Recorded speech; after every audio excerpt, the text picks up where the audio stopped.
And then we go into these the idea of poetry, ideals of love. It's a very ancient festival, St. Valentine's Day. Always takes place in Florence.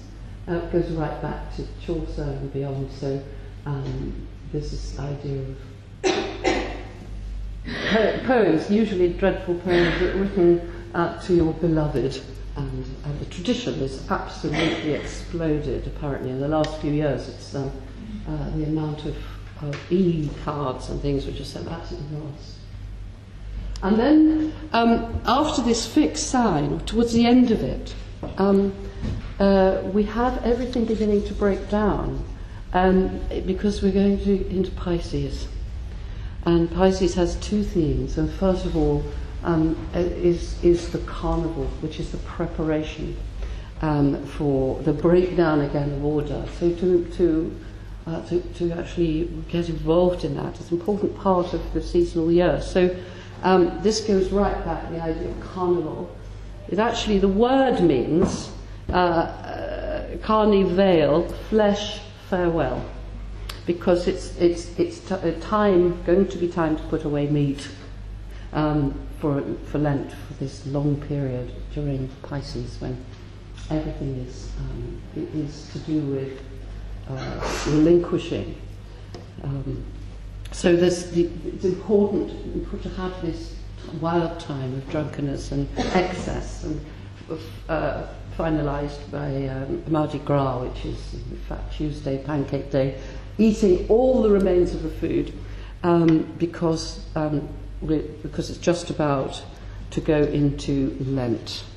Then with Pisces, really the whole of Pisces really is covered as Lent takes place. So collectively, this has been a time for renunciation, withdrawal from the world, isolation, abstinence, fasting, purging, purification, a time of prayer and penance, a time of collective sacrifice. And that's reflected in the Christ 40 days in the wilderness, and all of the crosses are covered up. So there's nothing really it's very important that is embraced, because of course after that comes the spring equinox and we're off again. So to let that die, to let the old year die, is important. And here now suddenly we have the spring equinox, and this is a period obviously of renewed and increased vigour in nature. And Easter is very much a celebration of the death, if we think in terms of the agricultural year, the death of the old year king, who has to die so that the new king, the new season, the new year can be born. And so it's a ritual reenacting, and there were rituals going right back even to Babylonian times, where a king would be appointed as to rule for a year and then would be killed just before the spring equinox again. So as a symbol of the fertility of the country and of life, there has to be a killing of the old year, and we have that in the Christian celebration of Easter.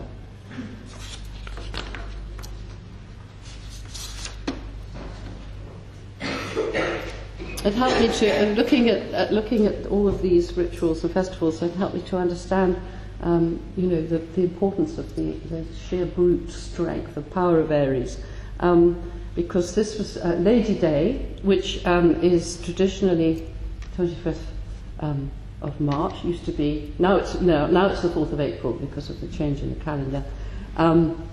Start of the legal and official year, tax year.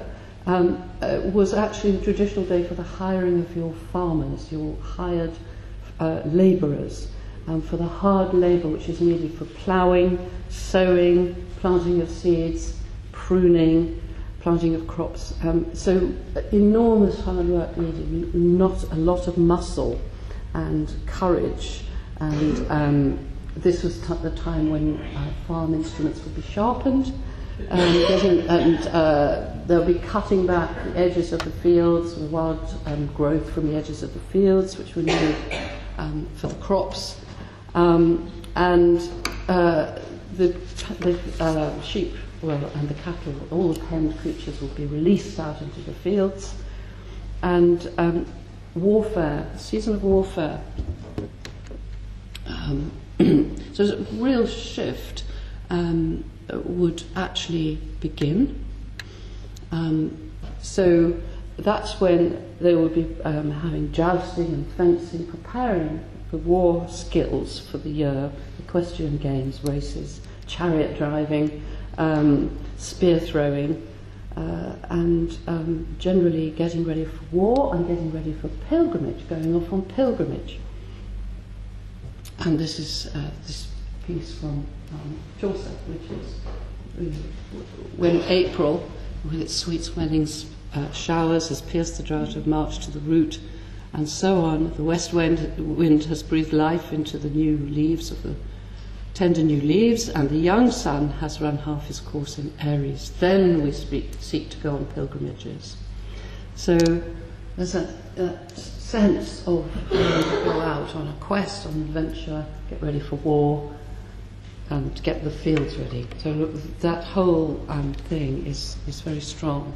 And here we have in the Book of Hours, and we could see that Pisces is going into Aries above, a farmer ploughing the field, winemakers prune the vine, and the man sows seeds, and the shepherd guards the flock. So you can see all of that's relevance to Aries.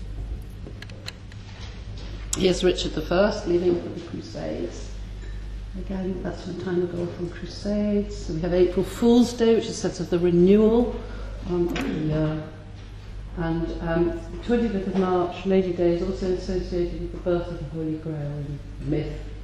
And of course, it was Parsifal who was the new life, who took over from the old king, the Fisher King. So it was again the miraculous vessel whose symbolism is rebirth and renewal. So you find it everywhere. Ideas of Aries. I've actually snuck in St. George, who doesn't really belong. He's right at the beginning of Taurus, but I think he's all round the room. So I'm just looking at him, and this all feels very Aries, this room somehow, lots of heroes and things. But so I think the idea of the symbolism of George and the Dragon is the defeat of chaos, the monster, establishing the power of the masculine.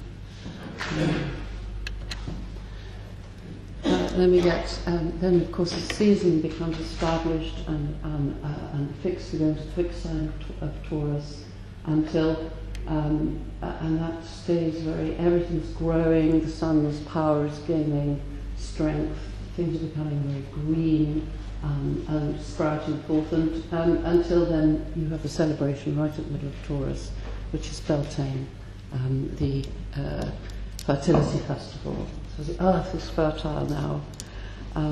The days are growing longer. The season becomes stable. And of course, the bull is the traditional symbol of wealth and fertility. So wealth is counted in heads of cattle. We have stock markets, we have bull markets, and so on. And so the fertility festival of Beltane is May Day, a day for dance, a day for celebration, and the raising of the sacred tree. So here's the maypole dancing, which is such a feature of May Day, and the crowning of the young May Queen. So that's a sort of ritual of celebration of nature. And couples will go off into the fields, a maying it was called, and stay out all night and find partners and so on. So very much a fertility festival. I like this idea of maypole dancing not just being a random dance, but a ritual dance to link the reviving energy of the sun with the growing vegetation in the earth beneath.